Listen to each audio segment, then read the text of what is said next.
carreou para o mundo dos espíritos consigo, né? Muito bem. Mas, diante dessa explicação, nós temos algo ainda mais importante a compreender. Nós temos que entender algo essencial, isso é extraordinário. Nós estamos entendendo, segundo a informação dos Espíritos, que quando o nosso corpo físico adoece de uma doença endógena, na verdade, o corpo físico está absorvendo as energias deletérias do perispírito. Sabe o que isso significa? Algo muito extraordinário.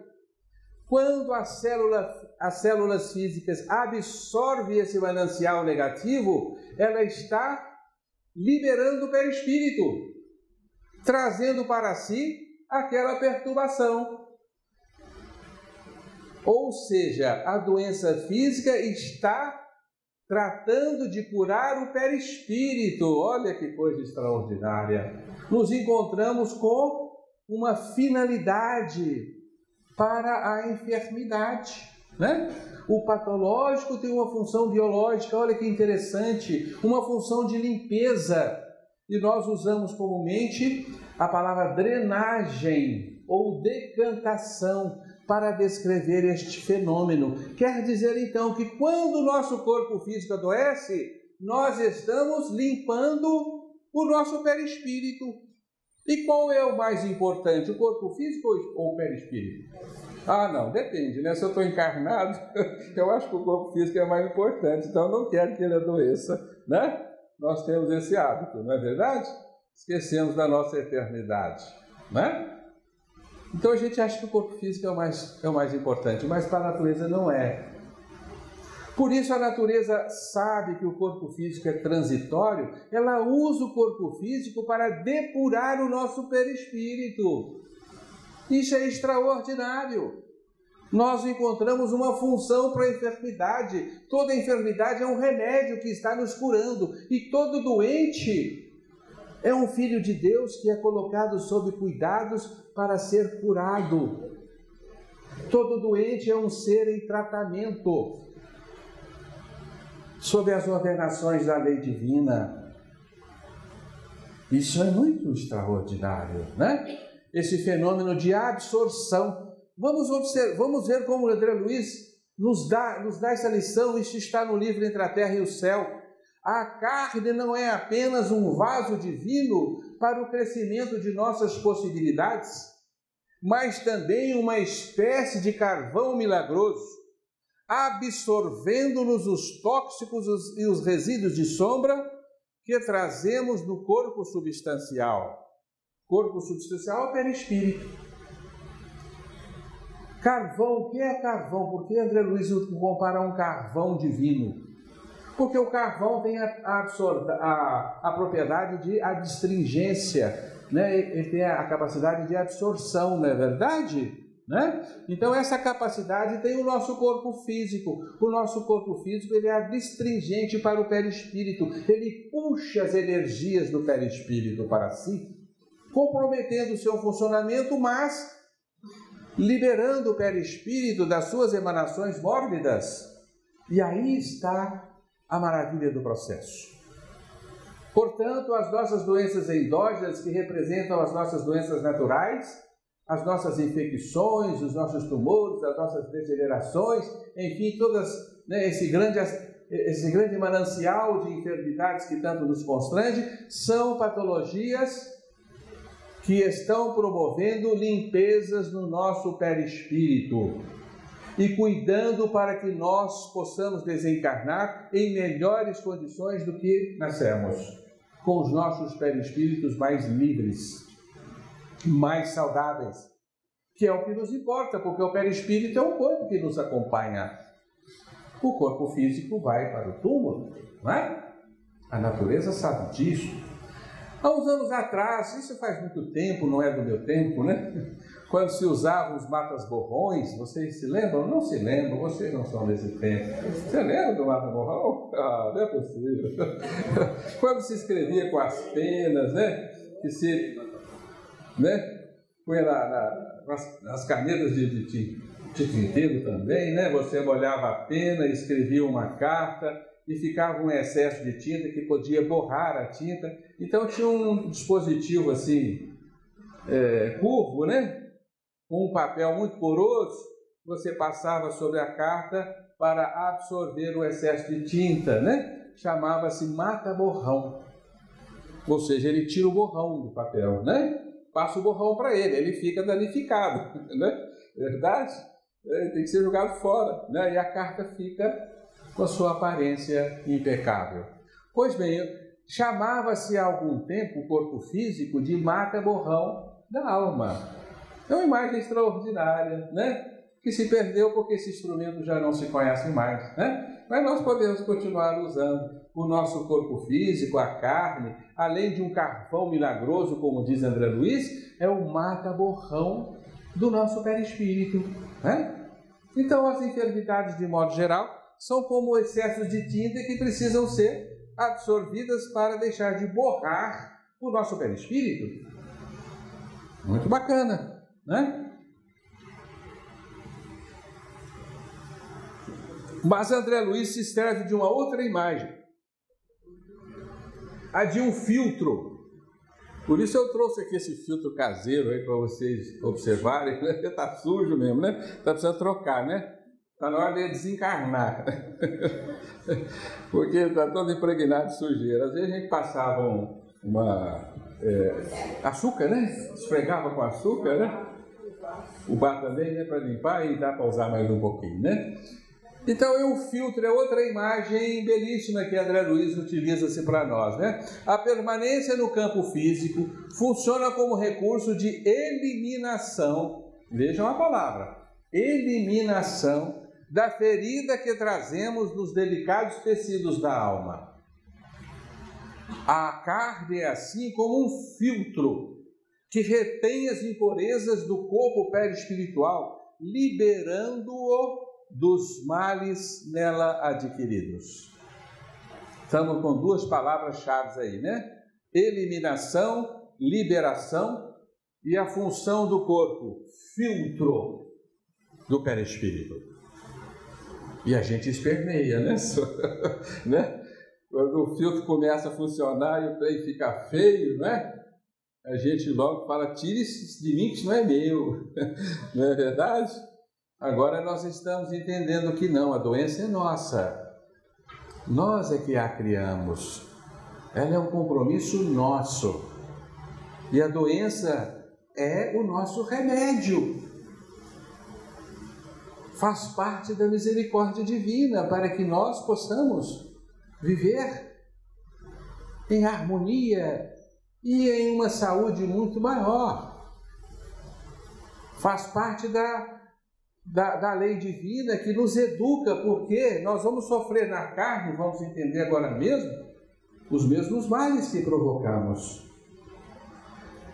Então, nós dizemos que toda doença endógena é uma drenagem mórbida. Algo está sendo drenado do nosso corpo, através de uma enfermidade. Né? Aí nós vamos entender alguns aspectos interessantes deste processo, mas antes vamos dar uma outra comparação do que é a doença física.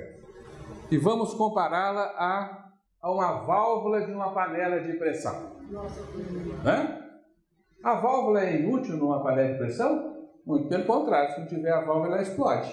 Né? Para não explodir a panela, explode a válvula. A válvula é o mecanismo de defesa da panela. Não é verdade? A panela atinge um limiar de tensão tal que há necessidade da válvula para que ela sobreexista. Certo? Mecanismo de defesa. Nós podemos comparar as nossas doenças físicas como válvulas da panela de pressão que somos. Então, nós geramos pulsões mórbidas, mananciais, coleções fluídicas, perniciosas, que precisam de válvulas para serem exteriorizados, drenados, evadirem-se da nossa intimidade psicofísica, né? Então a doença cumpre o papel de válvula. É uma outra imagem interessante que também André Luiz nos proporciona mais ou menos chamando isso de abafador das moléstias da alma, né? O corpo físico funciona como um abafador das moléstias da alma, sanando a alma, né? Sanando a alma pouco a pouco. Olha só que interessante, né? A função da doença, né? A função biológica do patológico. Sanar a nossa alma, proporcionar equilíbrio e bem-estar ao nosso ser espiritual, limpar o nosso perispírito, coisas maravilhosas, né? Acredito que vocês agora vão ficar até felizes quando adoecerem, né? Puxa vida, eu estou com um brocotoma terrível aqui, vou limpar o meu perfil, vai ficar tininho de limpinho, né? Será que vamos chegar nesse ponto? O homem terrestre crescerá para o grande entendimento e louvará feliz o concurso da dor. Estamos longe disso. A gente esperneia, a gente xinga, a gente pragueja, né? Quando fica doente, não é verdade? Ai de nós, né? Gememos, lamentamos, choramos, não queremos a enfermidade, não compreendemos a necessidade dela, nos revoltamos contra ela e o que fazemos? Aumentamos a pressão da panela, né? E, consequentemente, a válvula vai explodir mais ainda. Nós vamos nos comprometer. Então, é preciso saber adoecer para verdadeiramente nos curarmos. O primeiro é aceitar e compreender a necessidade da doença. Mas não estamos fazendo a apologia da enfermidade. A enfermidade existe para aprendermos a não semear as suas causas. Está claro? Evidente que a lei não nos quer enfermo. Evidente que Deus não nos criou para isso, né? Se ela existe, ela está cumprindo um papel para nós aprendermos a não semeá-la.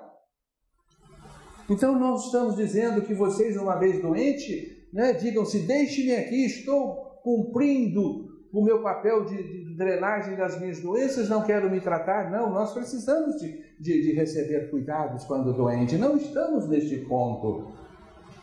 Precisamos de recursos e Deus serve o homem através do homem, não é? É preciso procurar serviços especiais de atendimento à saúde, hospitais. Os médicos têm que continuar, né? Sobrevivendo, é verdade? Então, o organismo precisa de recursos, de apoio, de sustento, né? Para que a casa não caia. Nós comparamos isso a uma casa que tem um dreno, porque o morador produz dejetos e esses dejetos precisam ser evacuados da casa, não é? O danado é que comumente a gente não aceita isso e trata de obstaculizar esse processo, de tampá-lo, né? De escondê-lo. E o que acontece com a casa vai se encharcando e chega uma hora, vem uma enxurrada, capaz de derrubar a casa, e a casa precisa ser sustentada, ser amparada, ser auxiliada para que ela resista a este processo. Está claro?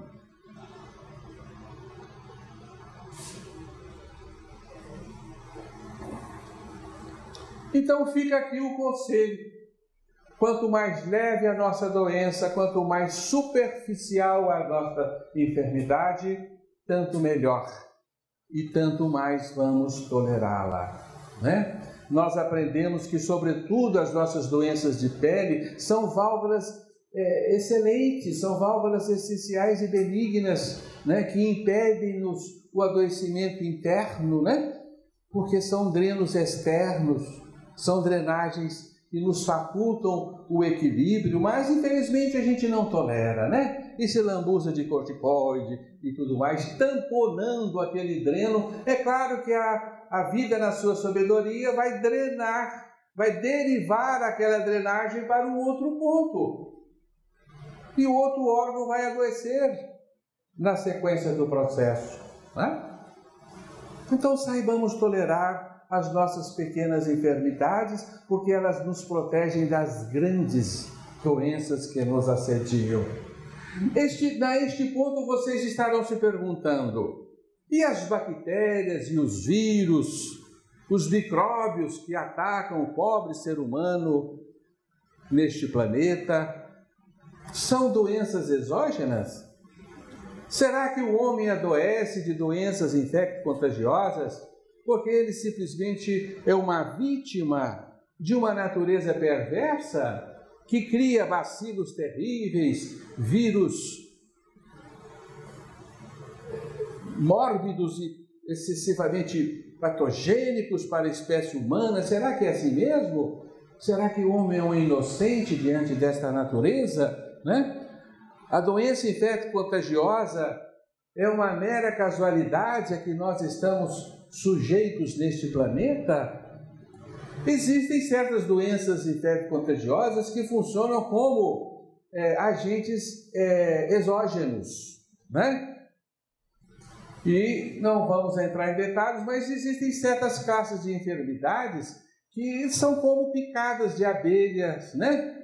São como picadas de escorpião, porque são bactérias que produzem toxinas e nós adoecemos dessas toxinas, né? As doenças endêmicas decorrentes de desequilíbrios ambientais, né? São doenças exógenas, aí nós podemos situar uma dengue, né? Uma malária, febre amarela, etc. Né? São doenças que são decorrentes do meio, né? São endógenas, exógenas, né? Mas a maioria das infecções que nós temos, na verdade, são doenças endógenas. Por quê? Vamos entender isso, né? Primeiro vamos conformar, aí está André Luiz em Evolução em Dois Mundos, me é perguntado, né? A invasão microbiana está vinculada a causas espirituais, excetuados os quadros infecciosos pelos quais se responsabiliza a ausência de higiene comum, doença exógena. A intromissão deste ou daquele fator patogênico destina-se a expurgir, eliminar dela, da intimidade do perispírito, em forma de sofrimento, os resíduos do mal praticado. Então, André Luiz está nos dizendo que as doenças infecto-contagiosas, que não são decorrentes de perturbações ambientais ou faltas de higiene, né? Essas infecções naturais que nos assediam, são processos também de eliminação de perturbações do nosso perispírito. Nós comparamos eles aos abutres, aos urubus, que comparecem quando tem uma carniça, porque eles se alimentam daquela carniça. Portanto, nós aprendemos a chamar os vírus e bactérias de agentes varredores. Eles fazem varreduras vibracionais, comem vibrações do perispírito, transformando-as em pus que o nosso organismo elimina. Então, uma amigdalite, uma pneumonia, né? Todas as doenças infecto-contagiosas naturais são processos de drenagem do perispírito também, porque é o nosso morbo perispiritual, a coleção de energias negativas que trazemos no perispírito, o fator atrativo das bactérias. Porque se as bactérias não encontram esse campo, elas não se desenvolvem no nosso organismo. Bactéria e vírus é igual cogumelo, só nasce onde tem uma região propícia, que o alimenta. Né? Tá claro assim? Portanto, doença infecto-contagiosa é doença de drenagem também. E não podemos culpar esses agentes biológicos da natureza, porque nós é que criamos a condição de tê-los no nosso organismo. Por isso nós dizemos enfaticamente, não há contágio, há convite. Se você entra em contato com algum agente infeccioso, e você está predisposto a ele, tem um campo perispiritual ali preparado, você convida aquele agente a se desenvolver em você. Então não vá culpar o outro porque você ficou gripado, porque pegou doença disso, daquilo, do outro, não. Você tinha a condição para desenvolver em si esta enfermidade. Você tinha no seu perispírito o campo perispiritual desalinhado, preparado para receber aquele agente biológico. Está claro? Mais uma vez, nós estamos querendo dizer que devemos deixar o organismo entregue ao processo, nós temos que ajudá-lo para que ele supere aquele processo infeccioso. Não é? Nós estamos dizendo não se trate em absoluto, estamos dizendo compreenda que o processo cumpre um papel importante. E se você está afeito a uma pequena doença que não exige tratamento, fique contente com ela. Por isso a gente deve ficar muito feliz quando tem esses resfriados comuns, né?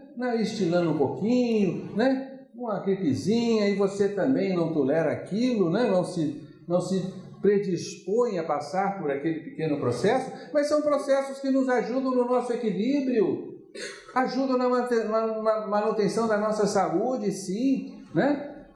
E desse caso nós somos categóricos. Você deve se tratar o mínimo possível, né? De pequenas doenças. É claro que se a doença compromete a sua saúde de modo considerável, você vai procurar um tratamento, né? Ainda assim, compreendendo que o processo está se fazendo em seu benefício e você não é vítima, em absoluto, das bactérias, os agentes varredores, os urubus da natureza, né? Que atacam uma casa porque dentro da casa tem um bicho morto, né? Os bichos mortos são as nossas nódoas perispirituais, não é isso? Portanto, nós estamos compreendendo assim como que nós adoecemos de dentro para fora, como que nós adoecemos das nossas doenças naturais que vêm do nosso perispírito. Mas eu sei que todos vocês têm uma pergunta a fazer, que certamente já teriam feito. Mas por que essas nódoas se alinham no nosso perispírito? Por que o nosso perispírito adoece? É claro que devemos fazer essa pergunta, não é evidente? Vocês pensaram nisso? Claro, estão se perguntando, será que ele não vai chegar nesse ponto? Claro que devemos chegar. De onde vêm as nódoas perispirituais? Qual a origem delas? Só tem uma origem: o nosso ser, a nossa consciência, o nosso espírito, claro, não é? O primeiro nível. Então vem da primeira instância, que é o nosso ser consciencial, nosso espírito, nosso campo mental, com todas as suas expressões. Nós podemos dizer que o nosso ser espiritual, ele é um dínamo de energias, gerador de energias. Ele pode gerar energias de boa qualidade ou energias de má qualidade.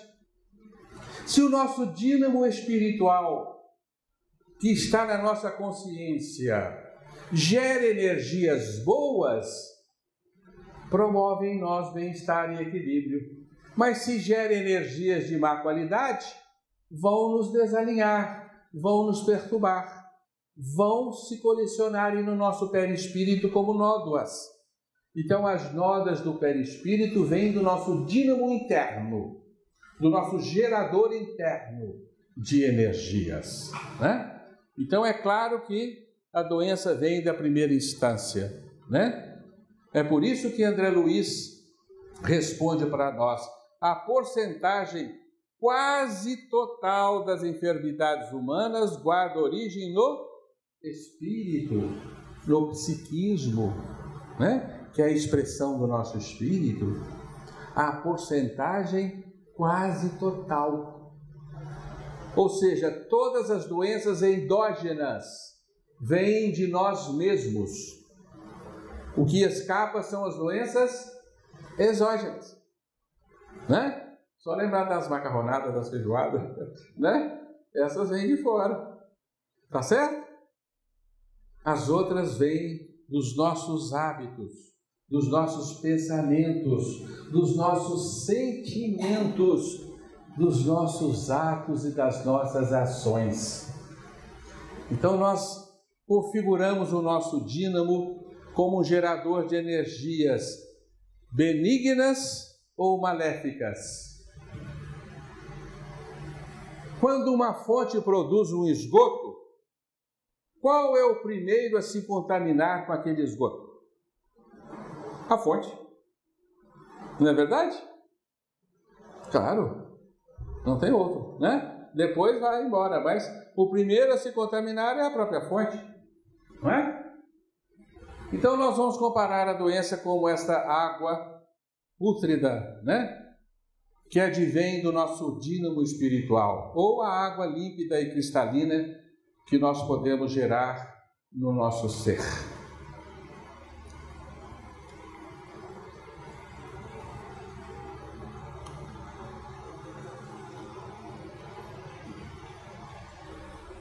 Nós vamos então entender. Só um minutinho, gente. Eu saltei uma apresentação aqui, não sei porquê.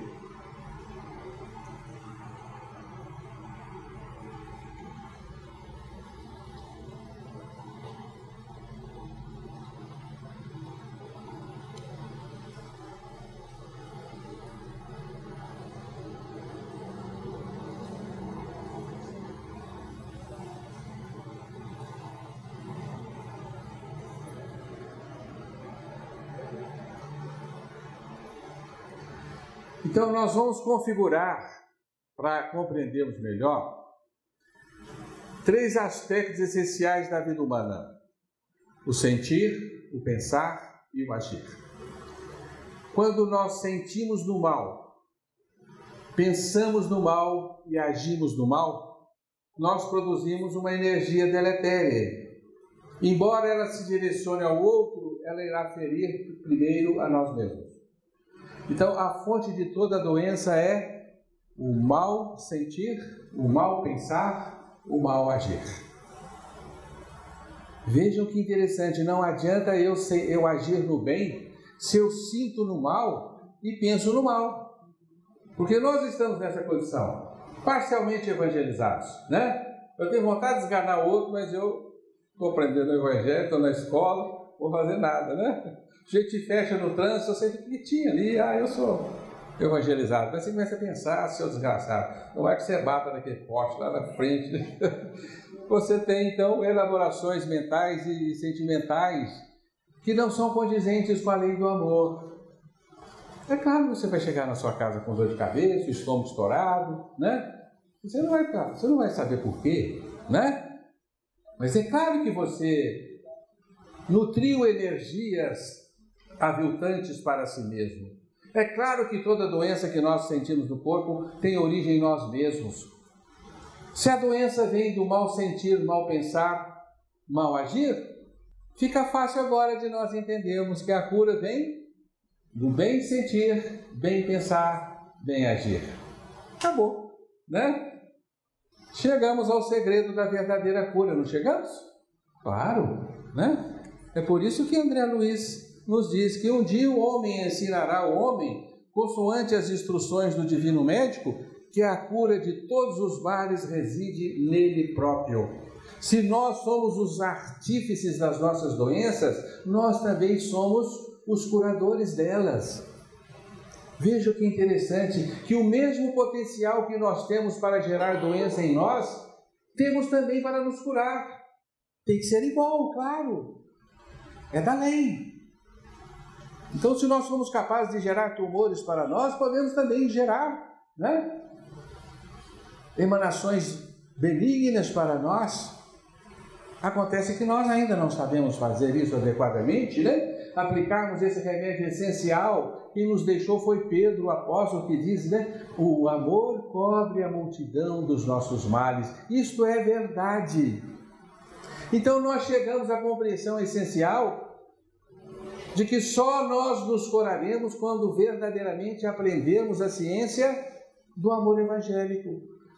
O bem sentir, o bem pensar, o bem agir. Até então nós estaremos subordinados às nossas doenças porque fazemos por onde merecê-las. Podemos chafurdar-nos de medicamentos, podemos frequentar os mais modernos hospitais e tomarmos uma multidão, um montão de remédios. Se nós não nos transformarmos, nós não nos curaremos. Serão substâncias paliativas para nós. Então chegamos à conclusão de que a saúde não se compra nos consultórios médicos, nos hospitais, nos laboratórios e nas farmácias. Não. São recursos que nos ajudam, que minoram os nossos padecimentos, mas a verdadeira cura só é aquela que vem do nosso próprio ser. Esta é a verdadeira cura. Por isso nós somos enfáticos em afirmar com vocês que o nosso mais precioso remédio chama-se Evangelho. E o maior médico de todos os tempos é Jesus. Evidente que sim, né? Evidente que Jesus nos ensinou esta arte fantástica de nos curar. Qual o remédio que Jesus prescrevia para os seus enfermos? Infusões, ervas, chás? Alguma coisa assim? Não. Né? Eram dois. Não eram dois? A fé e o amor, né? A fé para desenvolver a sua própria capacidade de autocura, o amor para gerar energias benéficas para si próprio. Aí nós entendemos por que Jesus falou com o paralítico da piscina de Betesda. O que foi mesmo que ele falou?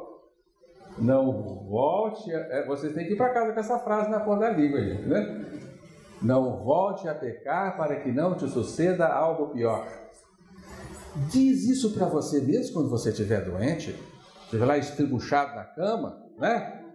Ô meu, não volte a pecar para que não te suceda algo pior. Zela pelo teu pensamento, pelos teus sentimentos e, sobretudo, pelas ações. Isso é o mais importante de tudo. Por isso, quando vocês saírem dos consultórios médicos, a primeira coisa, antes de ir na farmácia, escreve lá, depois da receita do médico, né? Evangelho, quantas vezes por dia? 24 horas, porque de noite também. Durante a noite também vale. 24 horas de evangelho por dia. Nós não vamos conseguir na primeira receita, não. Uma hora vai dar certo.